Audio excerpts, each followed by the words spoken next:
Greetings all, Boots Allen here with your Snake River Angler Fly Fishing Report. Today's September 27th. Have beautiful autumn weather out there right now.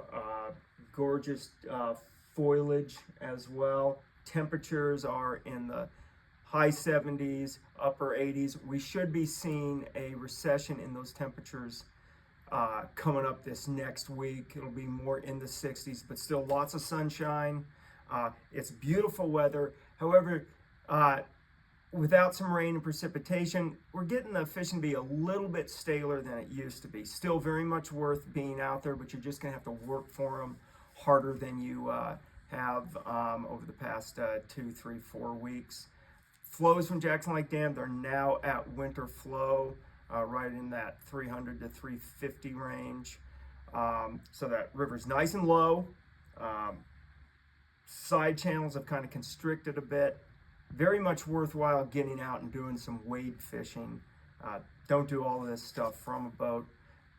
The fishing's still quite good. Just be prepared to work for them. Mahogany duns and hecubas on the snake. Those are the primary bugs that continue to pop.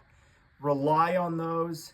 However, you see a little bit of slowdown in action or you're not quite hammering it home with numbers, don't be afraid to tie on a foam attractor like we were in July and August.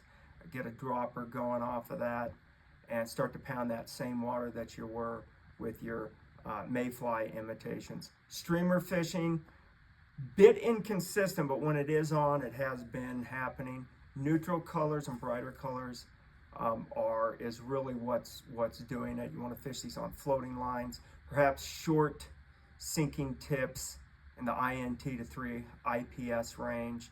No need to go any more than say 7 feet in length with your sinking tips or sinking leaders. So very much worthwhile being out there on the snake. And again, gorgeous weather. You cannot argue with this weather. It's really stunning out there right now. Over on the South Fork, our flows are in just above 5,000 CFS. So water is kind of in a sweet spot autumn-wise.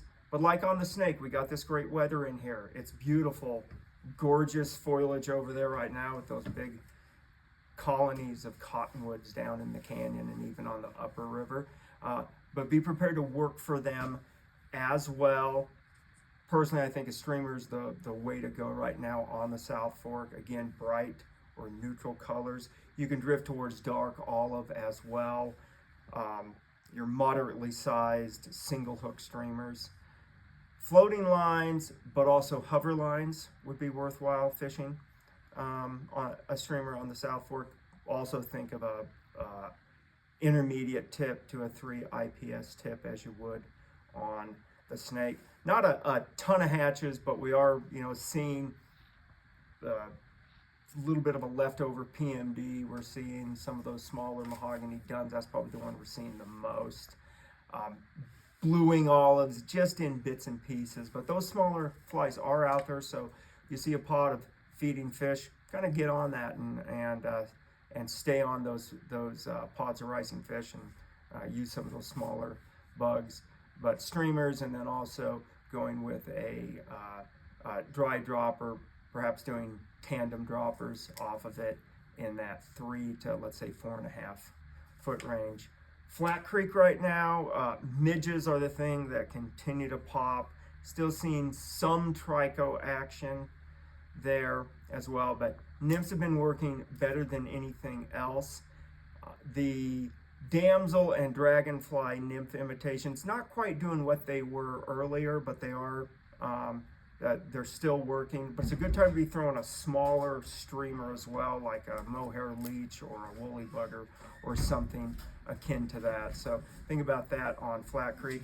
And now in Yellowstone, we're going to be having good stuff coming up here for October. Great time to be on Yellowstone Lake, great time to be on Lewis Lake. And again, you're going to have those browns running up from Hepkin Lake on the Madisons, and the Madison's a great place to be. I look forward to being up there probably within the next week. So Yellowstone's going to be in the cards for us, and hopefully you guys as well. That's the report for today. Look forward to speaking with you again in about a week and a half. Thanks.